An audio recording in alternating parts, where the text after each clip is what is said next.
Here is some information about point clouds. In summary, it is a 3D representation of the reality through individual points, collected by laser scanners or other sensors for application in engineering design, construction planning, and quality control, to name a few. It has some advantages over other survey formats, such as being able to be carried out in inaccessible areas, no physical contact with the object, among others. With the benefits of reducing site visits, rework, and designing times, consequently reducing project risk. It produces more accurate deliverables and much faster. Let's see how point clouds can be enriched, segmented, and classified, and combined with engineering models. This is an example of a point cloud used for modeling a building. As we've seen, the point cloud is a set of reality points collected through a laser scanner, for example, and the points have some properties such as their location in space through XYZ coordinates and color data in RGB system. But they are not elements of a model. So far, they are just points. Still, they can be used in different ways. In this example, the point cloud serves as the basis for modeling the building in MicroStation. After modeling the envelope walls, here the modeling of a column of this building, and at the end we isolate the cloud to verify the modeled elements.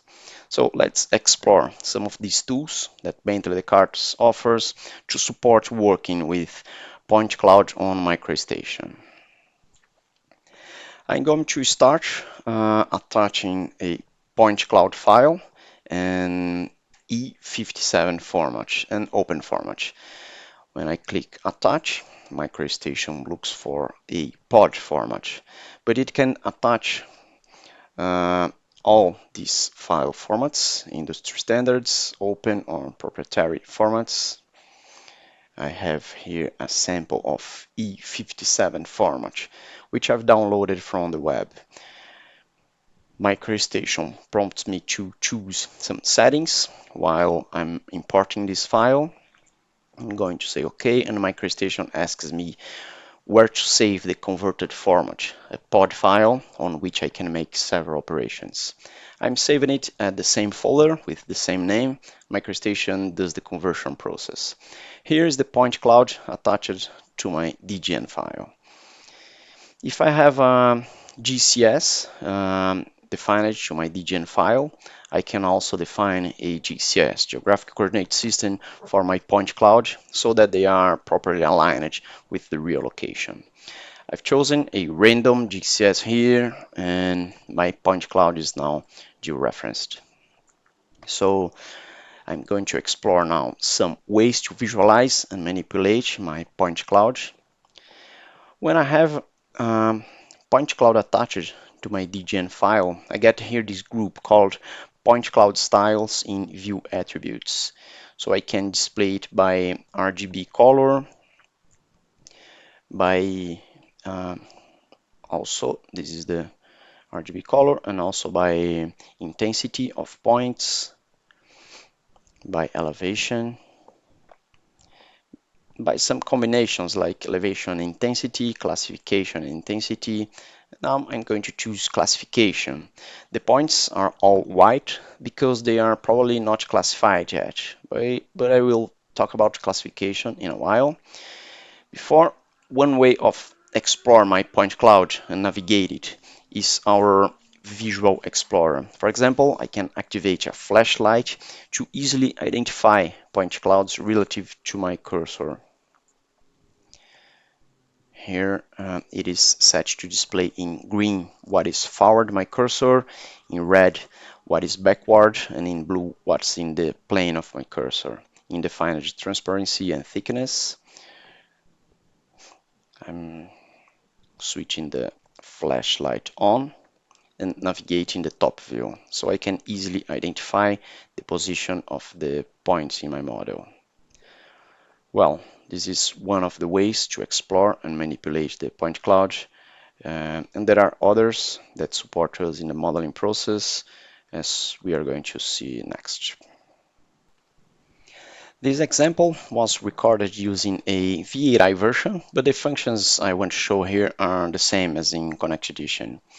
This is a building of which we want to classify a specific volume as to be removed. We switch from perspective to top view and apply a clip only to the point cloud, meaning that other elements of the model, which are not part of the point cloud, if we have, would still be visible. And we use the quick section tool to isolate the value of interest. And we put in view 2 in front view of this element. And here we choose the class definition where the to be removed class was previously created. We do the selection by shape, keeping all point clouds selected. If we had another point cloud attached, I could choose to select one or more. Selected, and I will return to the top view and turning off the clip and turning off the quick section. So now in view 1, in perspective, even in RGB color and classification style, I can disable the to be removed class. Likewise, I could have turned off all the others and analyzed only this set.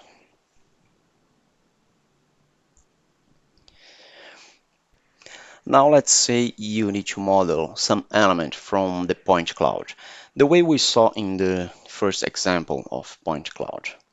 I'm going to use this example, a little more complete, to show a set of features. The point cloud is from the survey of a highway and other existing elements, surrounding elements. First, the selection manager.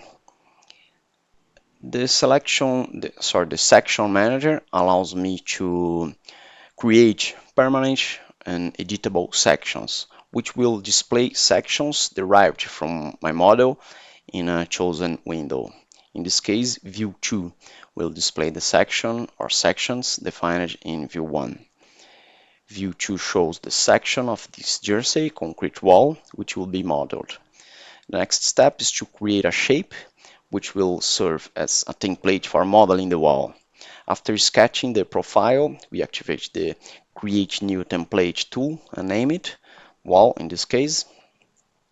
Now, with the Section Manager, I'm going to navigate through my point cloud through parameters like distance between sections, section thickness, angle of rotation, among others. These parameters define how sections are handled and can be changed during the modeling process. Okay, those are the section manager features. And now starting the model by section tool. With this, I can insert and adjust my template for each section displayed. I append the wall template, adjust it according to the point cloud, and advance to the next session. Notice in the window on the left, the template copy list group. I started with a copy of the template, inserted the second copy, adjusted the profile, then adjusted the parameters of the next section, and inserted the other copies. Now I've advanced the video a bit where I already have 6 copies of the templates inserted and adjusting the wall to a different situation.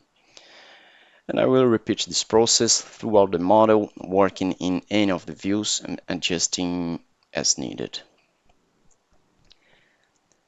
Okay, now I advanced the video a little more, where I already have my model automatically created from 32 copies of the template. And I display off the point cloud in view 1 and display my existing jersey wall created with the model by section tool.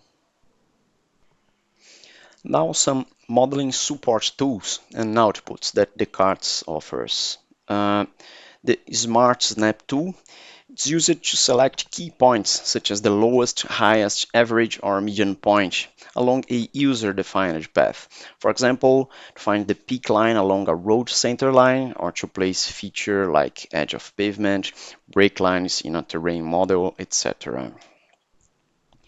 The drape element tool used to drape linear elements onto the reality model.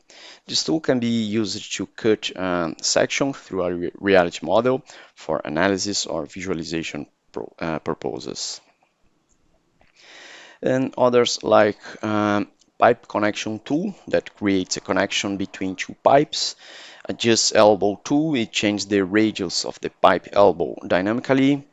Fit plane tool to extract planar surfaces to generate geometries as well as to set an ACS, auxiliary coordinate system. The fit cylinder tool to extract a cylinder shell as well as center line for further construction of pipe features.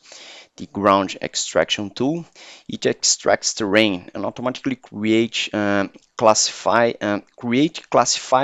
group of points. I will show a ground extraction example when talking about reality mesh in a while.